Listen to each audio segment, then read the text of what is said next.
Halo semuanya, selamat datang di video pertama di THB Crash Course. Pada video ini saya akan mengenalkan kalian kepada dunia pemrograman, khususnya menggunakan bahasa C++. Video ini ditujukan kepada kalian yang tertarik dengan dunia pemrograman, tetapi kalian tidak mempunyai pengalaman sama sekali atau punya pengalaman tapi hanya sedikit. Harapannya setelah kalian selesai menonton video ini, kalian bakal mengerti tentang konsep dasar tentang pemrograman, serta mengalami sintaks-sintaks dasar yang akan diajarkan menggunakan bahasa C++. Dalam modul ini kita akan mengcover 4 poin penting. Yang pertama adalah pengenalan tentang apa itu programming dan cara program bekerja.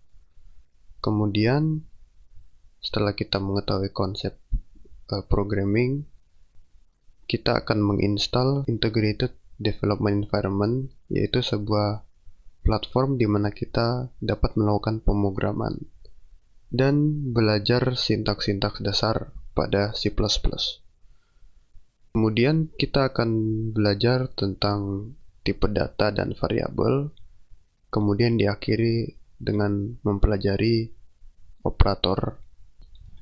Oke, sekarang saya akan menjelaskan tentang konsep programming. Agar kalian dapat memahami arti dari program, misalkan kalian ingin membuat es teh manis. Untuk membuat es teh manis, apa saja langkah-langkah yang harus kalian lakukan?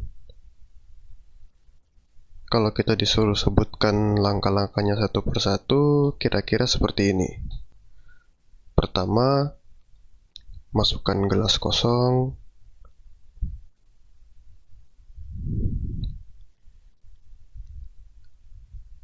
Misalnya, sebagai contoh, pertama menyiapkan gelas, terus menaruh kantung teh di dalam gelas, masukkan air panas, sampai akhirnya kita dapat membuat es teh manis. Instruksi-instruksi tersebut dapat kita kelompokkan sebagai serangkaian perintah. Lalu apa hubungannya serangkaian perintah ini dengan definisi dari program? Anggaplah kalian adalah komputer. Komputer akan memproses langkah-langkah ini sehingga terciptalah suatu solusi dari masalah yang kalian dapat. Masalah yang kalian dapat, kalian ingin membuat teh manis. Akhirnya kalian bisa membuat teh manis. Cara membuat teh manisnya ini melalui serangkaian langkah-langkah ini.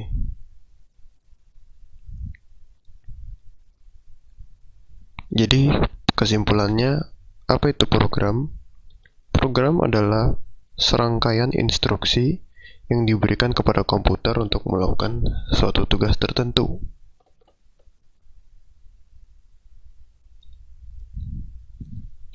Nah, kemudian bagaimana sebuah program dapat bekerja? Memberikan suatu perintah kepada komputer bisa dibilang hampir tidak mungkin. Hal ini disebabkan karena komputer yang kalian masing-masing miliki hanya memahami bahasa mesin berupa angka biner 0 dan 1. Kalian gak mungkin kan ngomong sama komputer 010101. Oleh karena itu, terciptalah bahasa pemrograman yang dapat memudahkan kalian untuk memberikan perintah kepada komputer dengan bahasa yang dapat dimengerti oleh manusia. Perintah yang kalian buat ini biasanya bisa ditulis dalam sebuah software aplikasi yang kita kenal sebagai Integrated Development Environment atau yang biasa disingkat dengan IDE. Kemudian akan diterjemahkan ke dalam bahasa mesin yang dapat komputer pahami menggunakan sebuah compiler. Setelah compilernya berhasil menerjemahkan bahasa tersebut, komputer akhirnya dapat menghasilkan output dari instruksi yang kalian berikan.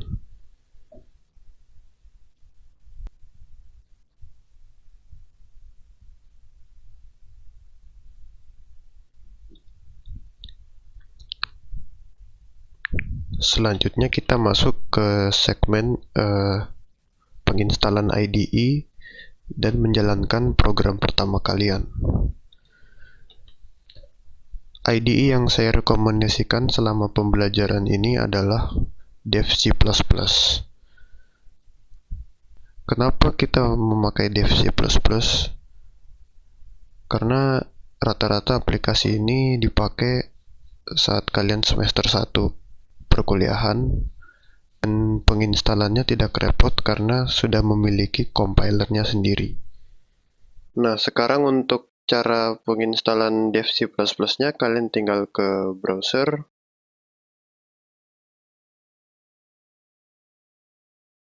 terus kalian tinggal ketik Dev C++, kalian tinggal klik di sini, terus kalian tinggal download.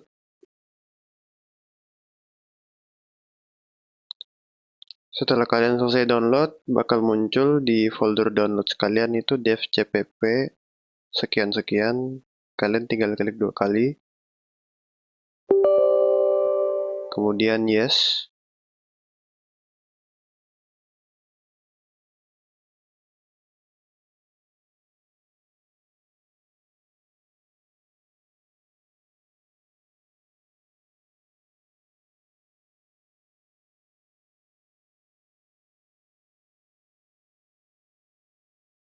Please select a language, pilih English, I agree, next, dan install.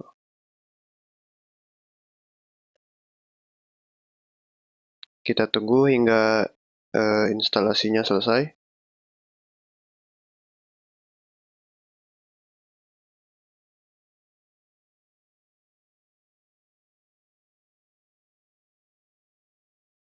Oke, instalasinya sudah selesai.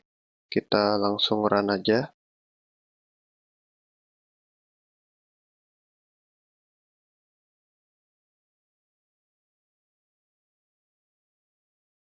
Kita pilih bahasa Inggris yang original.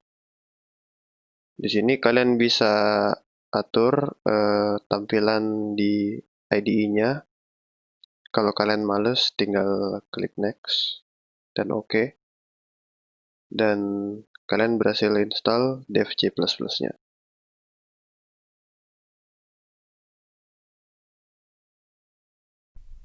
Setelah kalian berhasil menginstal Dev C++, kalian bisa mengetik program pertama kalian. Caranya adalah ke New, kemudian klik Source File. Kalian juga bisa mengakses New Source File dengan menekan Ctrl dan N.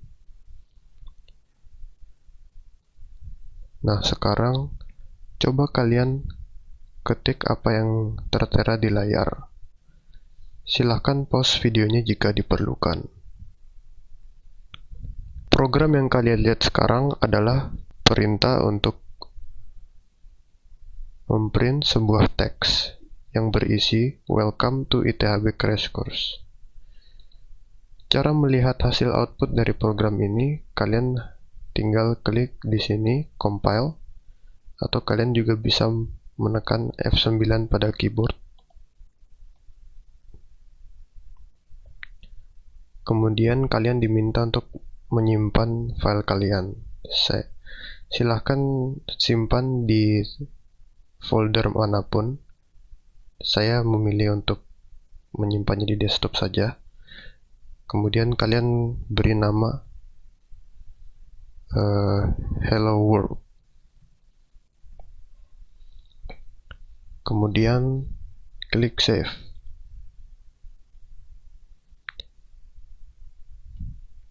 Kemudian C++ akan mengcompile program yang kalian buat di compile log. Di sini proses compile dinyatakan berhasil ketika muncul pesan seperti ini.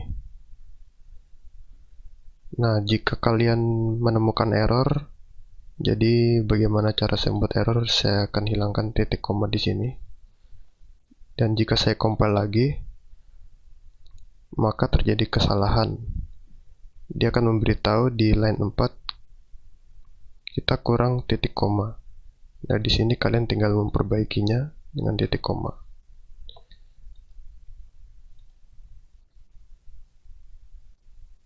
Dan jika di-compile lagi, maka tidak ada pesan error yang keluar. Nah, setelah kalian berhasil mengcompile program yang kalian buat, kita tinggal menjalankannya dengan menekan tombol run di sini, atau dengan menekan F10 pada keyboard. Di sini akan muncul file berekstensi exe yang berhasil menampilkan pesan yang kita minta, yaitu welcome to ITHB Crash Course. Kalian juga bisa melakukan compile dan run secara sekaligus dengan mengklik menu ini, compile and run, atau menekan tombol F11 di keyboard.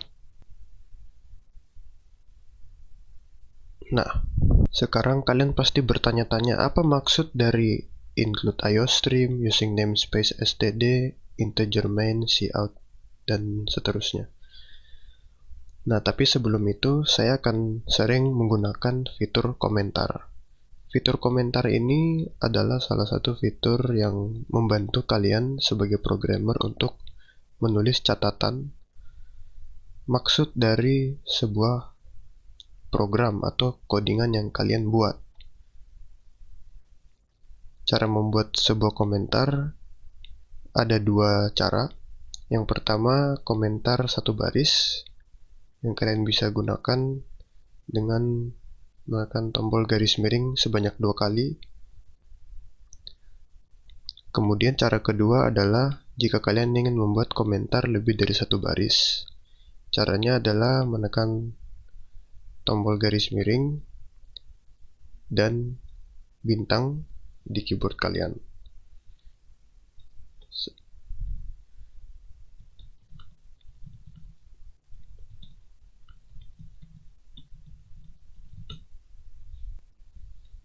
Untuk komentar lebih dari satu baris, jangan lupa ditutup dengan menggunakan tombol bintang dan garis miring. Sekarang saya akan menjelaskan struktur dasar dari sebuah program di C++. Di paling atas, kalian menemukan perintah include IOStream. Dasarnya arti dari include IOStream ini adalah pemanggilan suatu library yang ada di dalam C++ yang nantinya berfungsi untuk melakukan input dan output. Untuk melakukan kegiatan input dan output, kita akan memanggil library yang bernama IOStream. Selanjutnya ada using namespace std. Baris ini berfungsi untuk mempermudah kalian untuk menuliskan input atau output. Jadi sebenarnya ini opsional. Kalian bisa hapus ini jika perlu. Tapi perbedaannya kalian harus menuliskan std.2 cout. Setiap kalian ketik cout ataupun cin, kalian harus mengetikkan std, yang tentunya sangat merepotkan. Jadi anggap aja ini untuk mempermudah kalian untuk menulis program. Jadi penting untuk menggunakan using namespace std. Selanjutnya ada integer main. Nah, disinilah komputer akan membaca program kalian lebih dulu. Kemudian ada cout. Cout ini berfungsi untuk menampilkan output ke layar. Jadi apa yang kalian tulis di cout ini akan muncul pada layar di file exe yang kalian buat di sini. Mungkin beberapa kalian masih kebingungan apa sih sebenarnya fungsi dari dua baris ini. Jadi anggap aja kalian harus pakai 2 baris ini di setiap program yang kalian buat. Kalian bisa menambah layout sebanyak yang kalian inginkan, tapi perlu kita ingat bahwa misalkan test, jika kita compile dan run, dia tidak akan berpindah ke baris yang baru.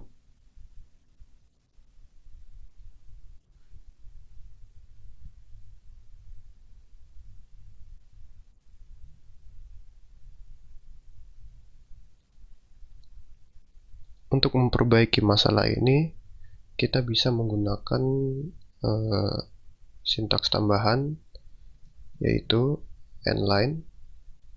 Sehingga endline ini anggap aja seperti menekan enter. Jadi ketika kita compile lagi, kata test akan berpindah ke baris yang baru. Kalian juga bisa memakai simbol /n yang menurut saya lebih simple dan fungsinya sama seperti endline. Dia akan berpindah ke baris yang baru.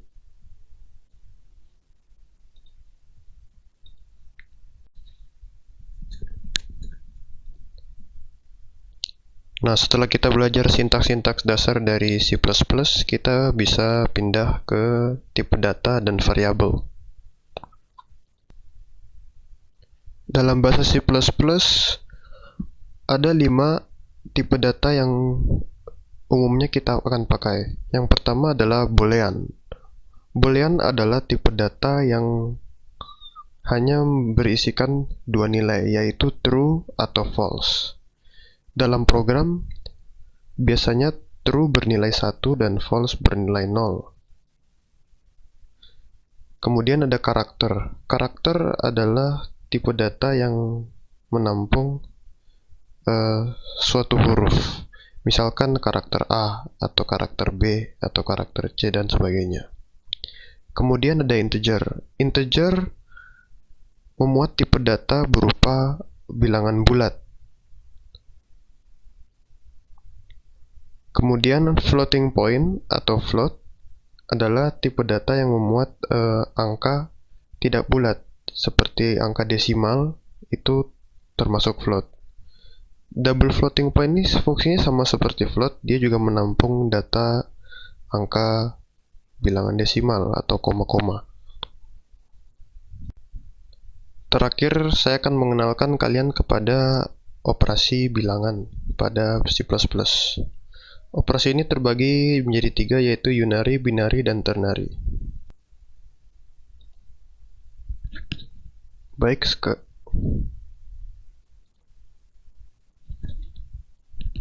sekarang saya akan menjelaskan lebih lanjut tentang operator. Operator terbagi menjadi 3, yaitu unary, binary, sama ternary operator. Kita mulai dari unary operator. Unary operator adalah operasi bilangan yang melibatkan satu variabel. Misalkan di sini ada variabel x dengan value 5. Dalam C++ ada 4 tipe unary yang umum. Ada increment, yaitu dengan simbol plus, yang artinya adalah nilai dari variabel x bertambah sebanyak 1. Ini artinya sama kayak kalian deklarasi seperti ini. X sama dengan x plus 1. Itu artinya sama dengan x plus plus.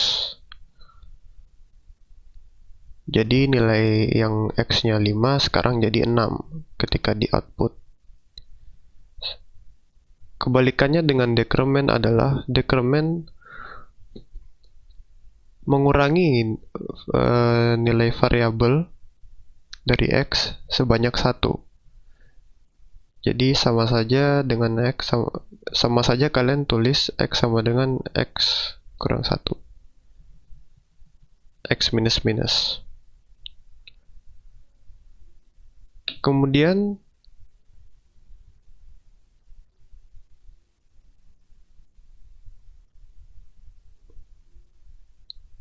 nilai X ini kalian bisa jadikan minus atau nilai negatif dengan cara deklarasi seperti ini. Tinggal tambah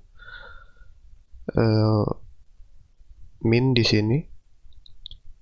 Jadi nilai X yang dulunya 5 sekarang menjadi negatif 5. Kita coba see out, maka X akan berubah jadi negatif 5.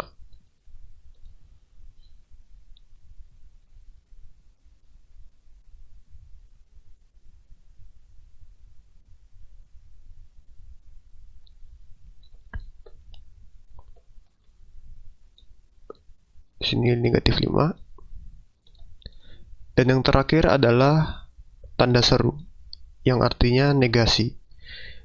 Negasi ini berfungsi untuk umumnya pada boolean. Jadi misalkan kalian punya tipe data boolean dengan variabel status itu false. Jika kita output false secara harfiah, pasti hasilnya adalah 0.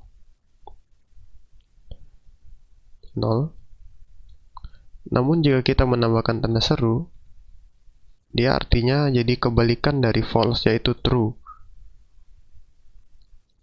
dengan nilai 1.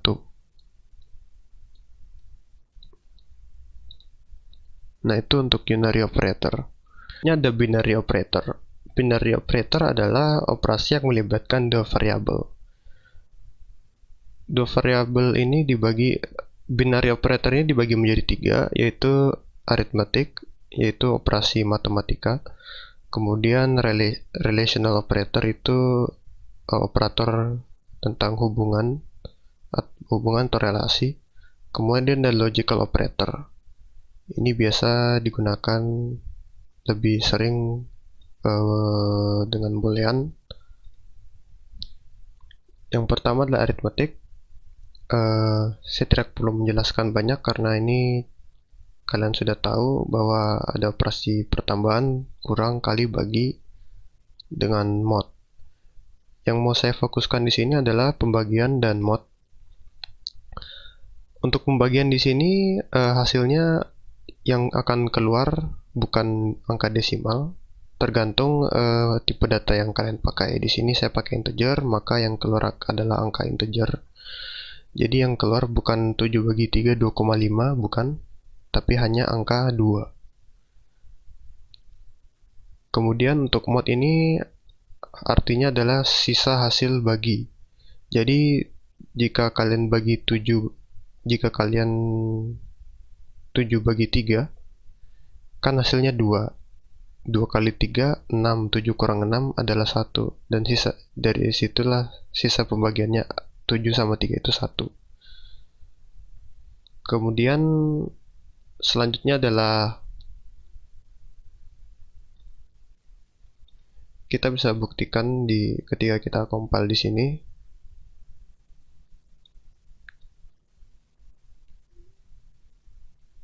Kalian bisa bandingkan. Kemudian selanjutnya ada relational operator. Umumnya output dari sebuah operator hubungan atau relasi itu berupa boolean antara true atau false. Yang perlu saya tekankan di sini adalah yang equal sama not equal. Sementara simbol seperti greater than atau greater than equal, smaller than sama smaller than equal ini cukup familiar buat kalian. Di sini equal memeriksa apakah nilai A sama dengan nilai B. Dalam kasus ini salah karena 7 tidak sama dengan 3. Jadi yang dikeluarkan di output adalah 0. Kemudian selanjutnya adalah not equal. Jadi sama seperti simbol tanda seru di sini, negasi. Negasi artinya not ditambah sama dengan menjadi not equal. Jadi operasi ini memeriksa apakah nilai A tidak sama dengan B. 7 tidak sama dengan 3 berarti benar, maka hasilnya 1, yaitu true.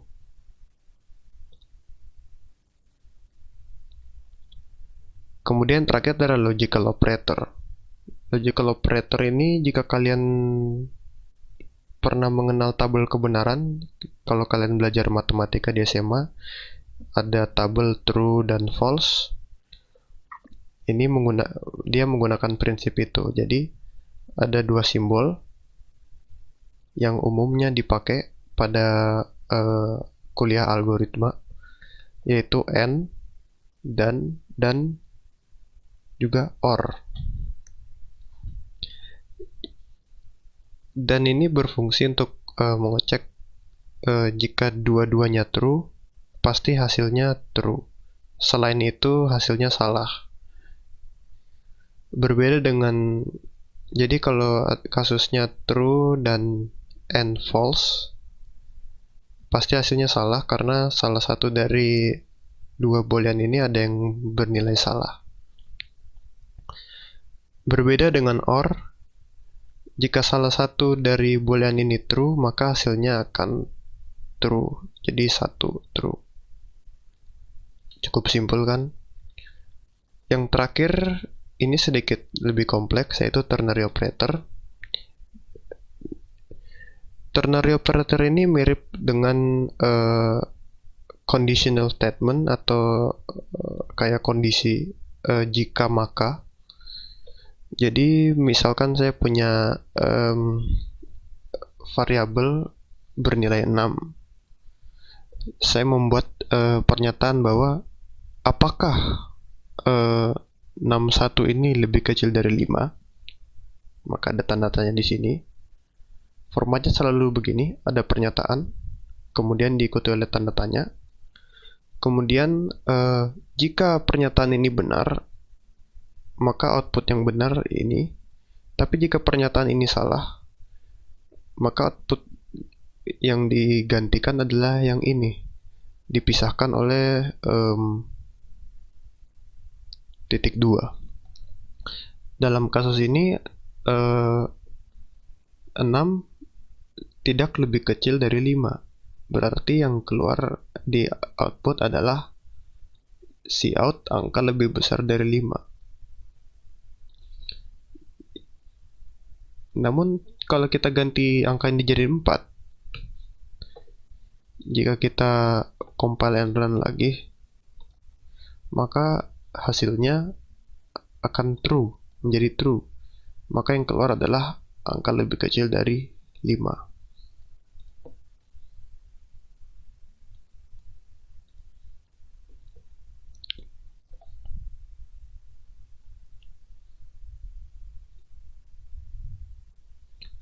Oke, mungkin di situ saja modul pertama ini, Introduction to Programming.